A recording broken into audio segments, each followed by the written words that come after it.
Puji Tuhan, shalom. Shalom. Ya, hari ini saya akan mensosialisasikan bidang perlindungan perempuan dan anak yang mungkin selama ini khusus GBI nggak terlalu menonjol, tapi ternyata di lapangan ini adalah kasus-kasus yang harus disampaikan dan merupakan bagian daripada gereja yang secara umum semua kita bertanggung jawab untuk ada di dalamnya. Baik. Lalu ketiadaan figur Bapak oleh survei kekristenan ini, lembaga kekristenan itu bisa juga karena sudah meninggal. Jadi ternyata faktor kekerasan salah satunya karena sudah tidak ada Bapak di rumah, maka anak tumbuh dalam satu kehidupan yang tidak punya figur seperti apa menjadi Bapak, seperti apa menjadi pria karena meninggal. Lalu sebagai seorang ibu dia menjadi single parent untuk mendidik anak-anaknya. Tapi juga karena perceraian. Kenapa terjadi perceraian? Nah, ternyata dalam kasus-kasus yang ada ini terlalu kompleks. Jadi sulit untuk disebut secara umum di sini. Tapi yang pasti perceraian itu terjadi karena orang selalu menyebutnya suami istri tidak cocok lagi, atau terjadi kekerasan di dalamnya, lebih memilih bercerai. Seperti itu. Lalu yang lainnya karena memang bapak itu ada di rumah tapi tidak memberikan teladan kepada anak-anaknya. Lalu keadaan yang seperti ini, gereja cenderung, saya ulangi, gereja cenderung banyak mengurus korban. Dalam hal ini adalah anak maupun perempuan. Maka perhatikan, kita jujur ya, ini kami juga mengembalakan di Medan. Di ibadah-ibadah di gereja itu mayoritas perempuan. Kenapa? Banyak datang perempuan ke gereja itu karena di rumah sudah gak nyaman, di rumah terjadi kekerasan, di rumah baik itu secara ekonomi dan yang lain-lain, orang datang ke gereja dalam hal ini wanita dan anak-anaknya. Lalu kita sibuk untuk mengurus para wanita dan anak, tetapi kita lupa mengurus pelaku kekerasan. Ya. Siapa itu? Pria. Oleh sebab itu, apa upaya gereja agar para pelaku ini yang 70% tadi, yaitu para pria, agar mengalami satu pengalaman hidup, mengalami satu perubahan dalam kalimat yang lainnya, mengalami pertobatan sehingga keluarga itu menjadi keluarga yang harmonis dan memuliakan nama Tuhan. Maka BPD GBI dalam hal ini bidang keluarga berkolaborasi dengan bidang PPA atau perlindungan perempuan dan anak mengadakan kegiatan hari ini yang kita sebut namanya TFT, Training for Trainer, BSK, Bapak Sepanjang Kehidupan. Kami sangat berharap, saya mewakili korban ya, saya mewakili korban dalam hal ini wanita, bukan korbannya Pak Joni.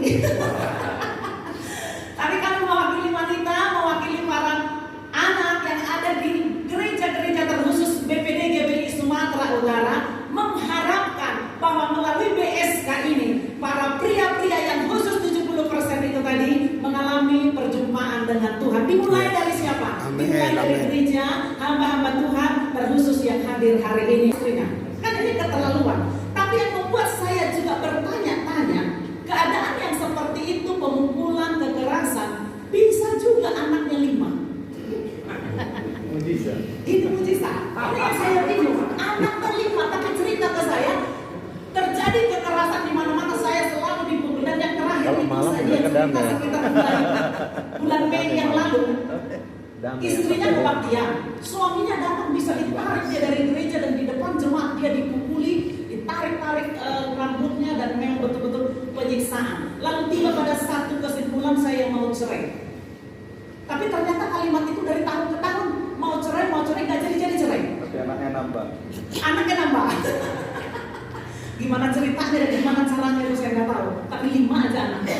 Lalu begini, ketika ketemu dengan ibu ini, saya counseling, saya ajak bicara-bicara, lalu terjadi satu kepercayaan, semuanya diceritakan, dan dari semua hal yang dia ceritakan dengan satu tujuan adalah perceraian, lapor polisi, terjadi perceraian, tapi tetap ada satu nih, khususnya orang Batak ya sangat luar biasa dalam mempertahankan rumah tangga, walau mengalami kekerasan, tapi demi anak, gini ya, demi anak pertahankan pernikahanku. Lalu sebagai seorang wanita saya coba masuk dalam keadaannya dia cerita gini. Tapi kepada endingnya saya harus berbicara sebagai hamba Tuhan. Begini, kalau sudah cerai, apa yang ibu lakukan? Apakah ibu sudah aman kalau sudah cerai? Singkat ceritanya dengan panjang lebar pembicaraan, kembali kepada satu solusi yang paling umum dan paling luar biasa dan juga paling ampuh. Ibu ini saya ajak berdoa. Berdoanya bukan sekali langsung terjadi mujizat, Pak. Tapi saya ajak berdoa setiap hari jam 4 pagi. Dan ini terjadi sudah hampir 2 tahun. Dan itu saya ketemu dengan ibu ini bulan 5 tahun yang lalu.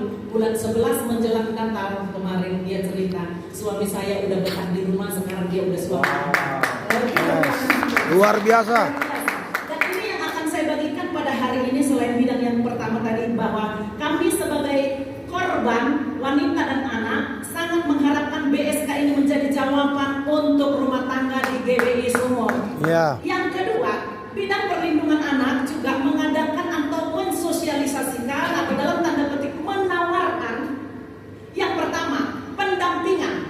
Dan saya akan turun langsung dalam hal pendampingan ini, saya gunakan istilah ngobrol-ngobrol santai sampai akhirnya orang yang bersangkutan yang mengalami kekerasan ini betul-betul percaya dengan saya, walaupun mungkin agak butuh waktu yang lama, tapi ketika dengan ngobrol-ngobrol ternyata secara psikologi seorang wanita ketika dia tumpahkan semua masalahnya, 90% dia sudah dapat menyelesaikan masalahnya. Jadi butuh teman untuk curhat. Dan bidang PPA siap untuk menjadi sahabat dan juga teman ngobrol untuk para wanita dan juga anak. Yang berikutnya, bidang PPA juga mengadakan dan mensosialisasikan doa dan konseling. Karena setelah semua kita hadapi ada sekitar 35 kasus, saya tanya, kalaulah misalnya dipenjarakan, kalaulah misalnya dihukum, ternyata doa merupakan jawaban untuk kasus-kasus para wanita dan juga anak. Terkhusus Sumatera Utara ya, itu ibu-ibu yang luar biasa ya, istri-istri yang luar biasa. Karena tetap dia mempertahankan rumah tangganya walau berada dalam penyiksaan kekerasan rumah tangga.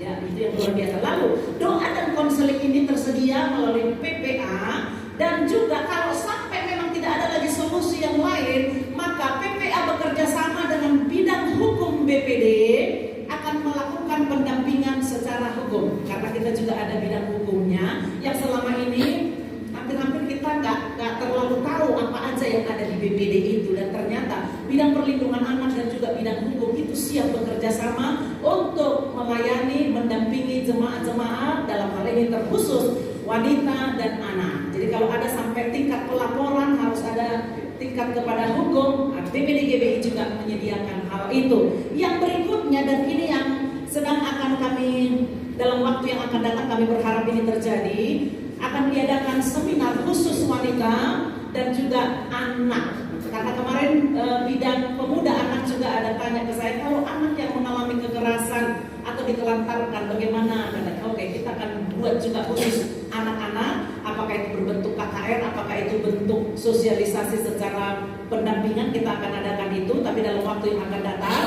Dan dalam hal ini semoga Ibu Veronica Tan juga akan siap untuk jadi pembicara narasumber kita di waktu yang akan datang, karena dia adalah wakil di bagian kementeriannya, pemberdayaan wanita dan juga pelindungan anak. Dan yang terakhir, bidang PPA mengadakan, mensosialisasikan dan menawarkan, dan ini yang sedang terjadi dan saya lakukan, doa pagi setiap jam 4 setiap hari. Dan saya menyebut komunitas ini komunitas ketika wanita berdoa. Yes. Komunitasnya ketika wanita berdoa. Saya sampaikan kepada mereka, ketika wanita berdoa dalam hal ini engkau adalah seorang yang merupakan korban, maka engkau akan melihat suamimu bisa diubahkan.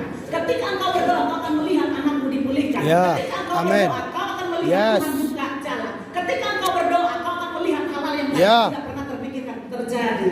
Dan terjadilah hampir 2 tahun ini saya tangani hal ini. Ketika doa pagi di sana semua kesaksiannya, sekarang suamiku berubah. Haleluya. Ya. Jadi ibu-ibu dan bapak kepala semua yang ada di sini hari ini, saya menawarkan terkhusus langkah pertama untuk menangani maupun juga untuk menangkal lah ya sebelum terjadi. Doa pagi ini setiap jam 4 dan ini sudah berlangsung hampir 2 tahun, dan ini merupakan sarana yang paling efektif dalam pendampingan yang sedang berlangsung. Akhirnya mereka ketemu Tuhan, akhirnya mereka menemukan jalan keluar, dan memang Tuhan gak main-main ketika wanita berdoa, itu luar biasa. Bahkan ada satu statement, kalau pria berdoa rumah tangganya dipulihkan, tapi ketika wanita berdoa bangsa dipulihkan. Ini dahsyat ibu-ibu. Saya ulangi, ketika pria berdoa rumah tangganya dipulihkan, tapi ketika wanita berdoa, bangsa dipulihkan. Artinya doa seorang ibu Ya. itu bisa Yes. bangsa, luar biasa. Dan biar kiranya melalui BSK hari ini, para pria, walaupun saya nggak menyebutkan secara spesifik bahwa yang di sini adalah pelaku, tapi kiranya ini menjadi perpanjangan tangan untuk para pelaku-pelaku di luar. Ya. Amin. Biarlah melalui BSK ini, Gereja Betel Indonesia, khususnya wilayah Sumut, mengalami pemulihan dan mengalami perubahan. Amin, amin. Tuhan memberkati. Demikian dari saya, Bunda Putri. Terima kasih Ibu Zali. Saat ini kami sudah merasakan sukacita. Sebentar Bu, beri di tempat dulu, kita akan foto.